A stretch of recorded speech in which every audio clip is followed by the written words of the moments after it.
Bonjour à toutes, bonjour à tous. Aujourd'hui on est le samedi 6 décembre 2025. Je vous souhaite la bienvenue dans le français c'est facile avec Adrien. Alors aujourd'hui on va parler d'une expression qui est surveiller comme le lait sur le feu. Mais avant ça, je vais vous parler un peu des cauchemars. Est-ce que déjà vous savez ce que c'est un cauchemar ? Un cauchemar, c'est comme un rêve, mais dans lequel il va se passer de mauvaises choses, des choses qui font peur, qui peuvent nous effrayer, où on va rêver qu'on meurt, qu'on est attaqué, qu'on est en prison, qu'on perd ses dents. Plein de mauvaises choses vont nous arriver dans les cauchemars, et c'est ça la différence avec les rêves. Un rêve, c'est une bonne chose. C'est votre esprit, notre esprit, qui va créer des images où il va se passer de bonnes choses pour nous. Et un cauchemar, il va se passer de mauvaises choses. Pourquoi je voulais vous parler des cauchemars aujourd'hui ? Parce que j'ai lu un article assez intéressant il y a quelques semaines sur justement les cauchemars et sur pourquoi on fait des cauchemars. À quoi ça sert de faire des cauchemars ? Et c'est vrai que c'est une question que je ne m'étais jamais posée. Pourquoi on fait des cauchemars ? Ou alors plutôt, à quoi ça sert ? Pourquoi ? Ça, je peux le comprendre. Quand on est adulte et qu'on fait des cauchemars, c'est qu'il y a des choses dans nos vies qui nous arrivent et qui sont difficiles, qui sont dures à vivre. Par exemple, pendant la pandémie, pendant l'épidémie de coronavirus, du Covid, les adultes ont fait beaucoup plus de cauchemars que pendant les autres périodes, que normalement. Il y a eu 4 fois plus de cauchemars chez les adultes pendant la pandémie en 2020-2021. Donc, il arrive des choses difficiles à vivre dans nos vies. Donc, pendant qu'on se repose, le cerveau qui est en train d'intégrer tout un tas d'informations va créer des cauchemars, des choses difficiles à vivre, ou plutôt difficiles à cauchemarder. On ne dit pas comme ça, mais c'est pas grave. Vous avez compris le principe. Donc, pourquoi on fait des cauchemars ? Ça, je peux comprendre. Mais est-ce que ces cauchemars ont une utilité ? Est-ce que ces cauchemars qu'on fait servent à quelque chose ? Eh bien oui. À quoi ça sert ? Ça sert à nous préparer à la vie réelle. Ça sert à simuler des choses difficiles pour mieux y faire face dans la journée, pour mieux y faire face dans notre vie de tous les jours. Un enfant, par exemple, fait beaucoup plus de cauchemars qu'un adulte, parce qu'un enfant a beaucoup plus de peurs qui existent qu'un adulte, ce qui est tout à fait normal. Et donc l'enfant, la nuit, va faire des cauchemars pour le préparer aux mauvaises choses qui peuvent lui arriver dans la journée, dans la vie réelle. C'est une sorte de simulation de mauvaises choses pour se préparer, pour faire face psychologiquement à ces choses, à ces mauvaises nouvelles qui vont nous arriver dans notre vie réelle. Alors, les enfants vont faire des cauchemars de monstres, de fantômes, de dragons, de ce qu'on veut. Évidemment, ça n'existe pas dans la vie réelle, mais on peut retrouver dans les cauchemars des enfants des similitudes avec la vraie vie.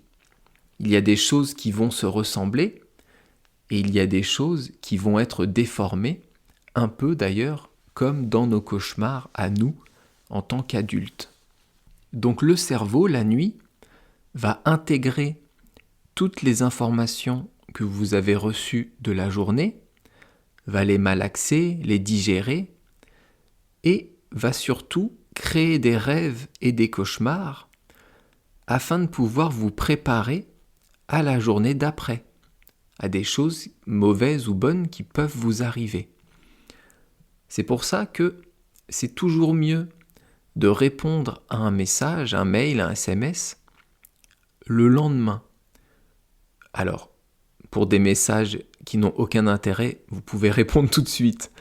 Mais pour des messages qui sont désagréables, avec une mauvaise nouvelle, avec des choses difficiles, si vous répondez le soir même, juste après avoir reçu le message, vous allez répondre sous le coup de l'émotion. Alors que si vous dormez, si vous laissez passer la nuit, eh bien le lendemain matin, vous répondrez avec la raison et pas avec l'émotion. Vous allez répondre avec tous vos moyens, avec votre cerveau, avec votre analyse, avec vos choix, votre raison, et pas sous le coup de l'émotion. Ça me fait penser à ce que disait Roger Federer après une défaite. C'était vers la fin de sa carrière, et un journaliste lui posait une question sur l'arrêt justement de sa carrière.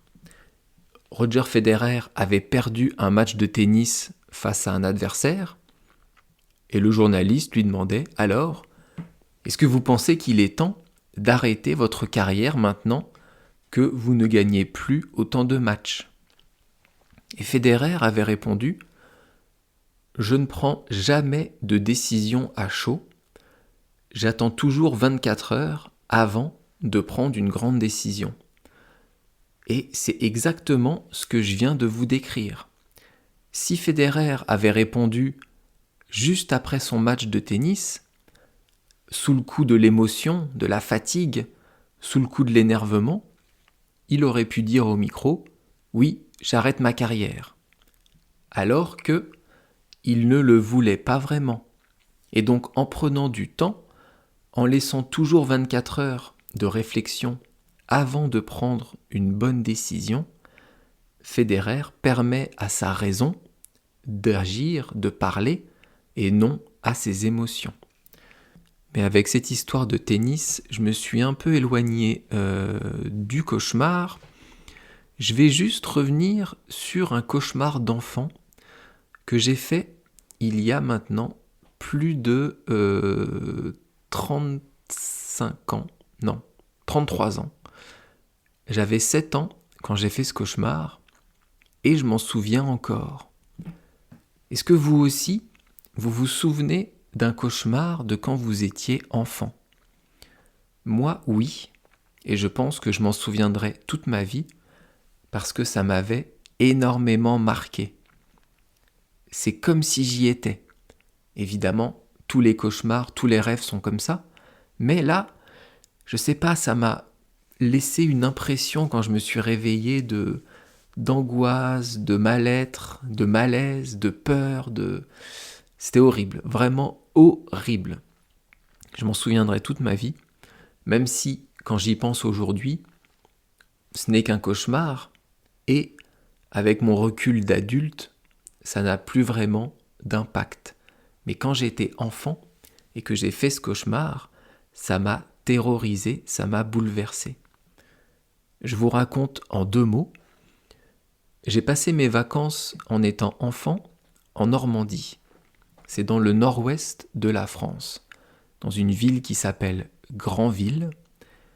D'ailleurs, je dis bonjour à tous les Granvillais qui m'écoutent. Et Granville, c'est une ville qui est en bord de mer. Et dans mon cauchemar, à la place de la mer, à la place de l'entièreté de la mer, il y avait un énorme château tout noir, en forme comme une espèce de pyramide qui montait vers le ciel, avec des fantômes qui sortaient et qui rentraient partout dans ce château. Des fantômes un peu comme on les voit dans les livres pour enfants, avec une espèce de cape un peu grise, blanche, plutôt blanchâtre, et qui vole dans les airs en faisant des bruits de fantômes. Et donc toute la mer était remplacée par un château noir avec des fantômes. Et moi, je me rêvais en tant qu'enfant en train de dormir dans mon lit.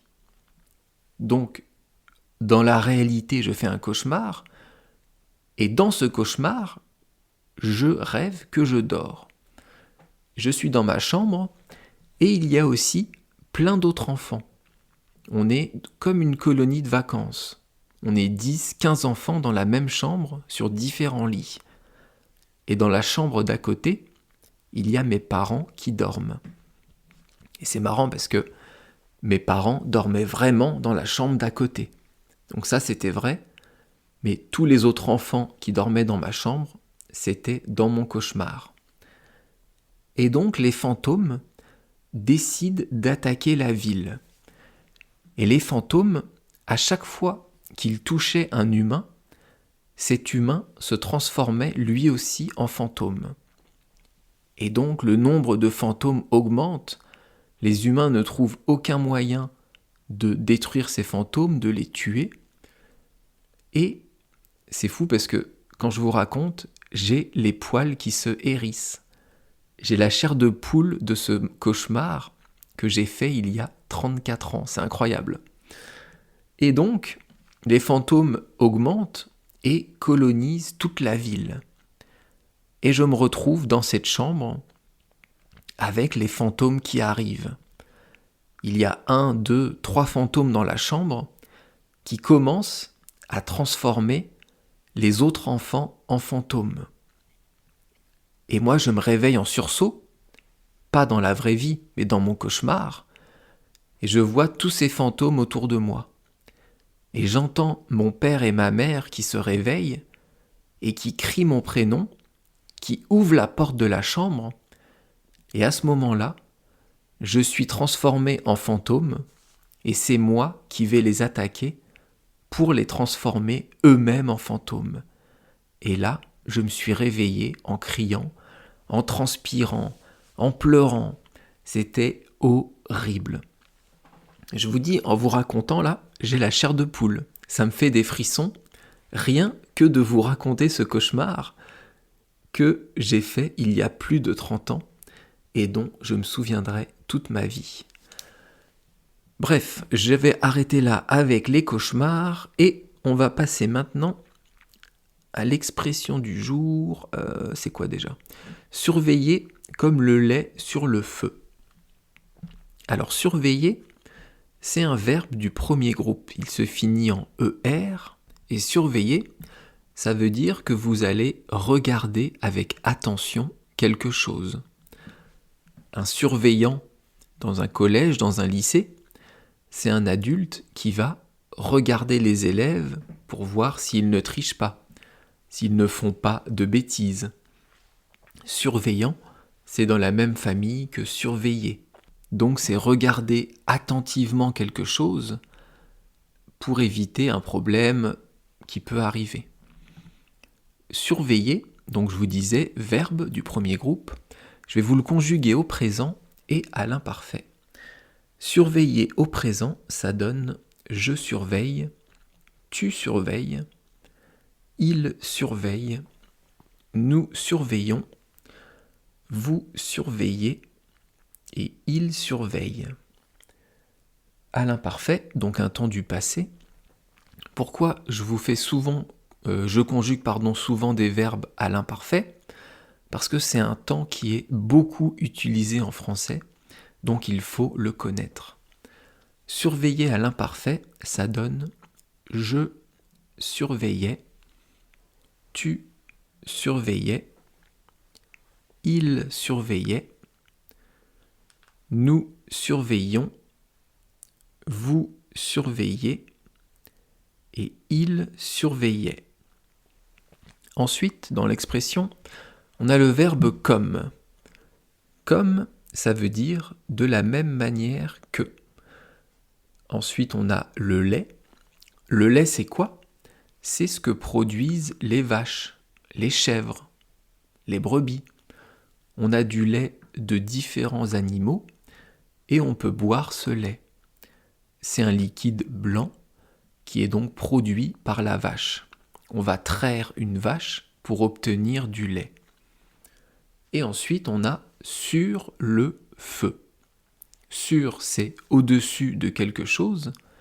Et le feu, je pense que vous savez ce que c'est fait avec une étincelle et du bois. Ou alors du gaz. Le lait qui cuit sur le feu, souvent, c'est avec un feu au gaz. Alors, ça veut dire quoi ? Surveiller comme le lait sur le feu. Ça veut dire faire très attention à quelque chose. Surveiller constamment, sans arrêt, quelque chose. Je ne sais pas si vous faites un peu de cuisine, mais je pense que tout le monde a déjà fait chauffer du lait.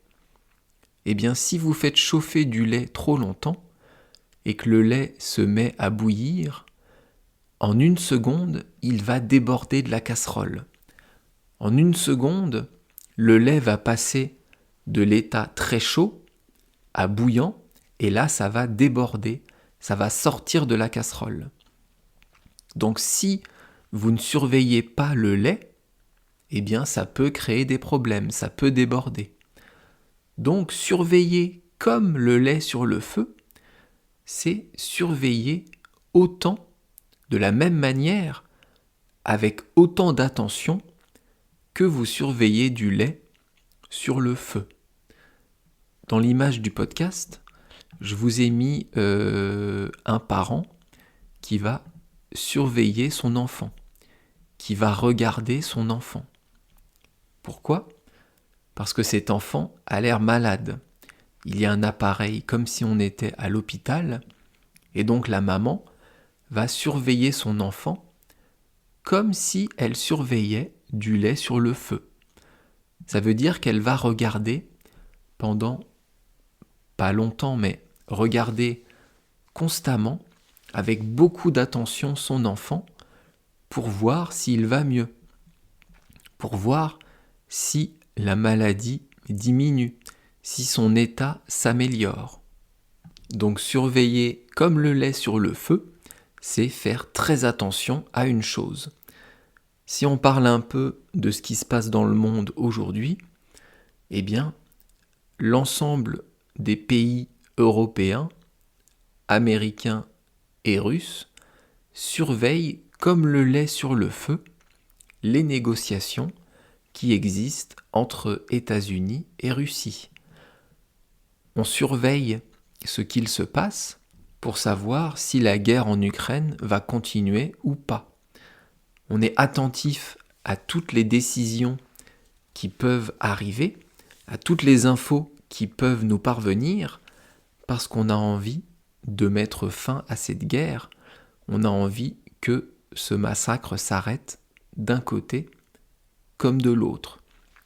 Les Européens surveillent comme le lait sur le feu les informations sur la guerre en Ukraine. Donc surveiller comme le lait sur le feu, c'est une expression, je vous l'ai dit maintenant 10 fois, qui veut dire faire très attention, être à l'écoute de ces choses-là, faire attention aux informations, surveiller constamment. En anglais, on dit « to watch like a hawk », regarder comme un faucon. Je crois que hawk, c'est faucon. Oui, c'est ça. Je le sais parce que dans One Piece, il y a un personnage qui s'appelle Takanome. C'est Mihawk et c'est œil de faucon. Si vous connaissez One Piece, vous savez qui c'est. C'est un des 7 grands corsaires, un des Chichibukai. Bref, je suis parti un peu ailleurs que sur le lait sur le feu. Je suis parti sur One Piece. Donc, to watch like a hawk, regarder comme un faucon, j'imagine parce que les faucons, les aigles, ont une vue très précise, très perçante, et ça permet de surveiller beaucoup de choses. Demain, on fera une nouvelle fable de La Fontaine qui est la belette entrée dans un grenier. La belette entrée dans un grenier. Je vous parle de tout ça demain. Comme d'habitude, vous pouvez me retrouver sur YouTube ou sur Patreon. Sur Patreon, vous pouvez vous abonner, ça me fera très plaisir. Et vous aurez accès aux transcriptions des épisodes. Vous aurez accès à des podcasts exclusifs, à des livres à lire et à écouter. Et ça me permet moi aussi d'avoir une petite récompense pour faire ce podcast. Merci beaucoup en tout cas de m'avoir écouté. Je vous souhaite une bonne journée et je vous dis donc à demain. Bye bye, hasta luego. Matane!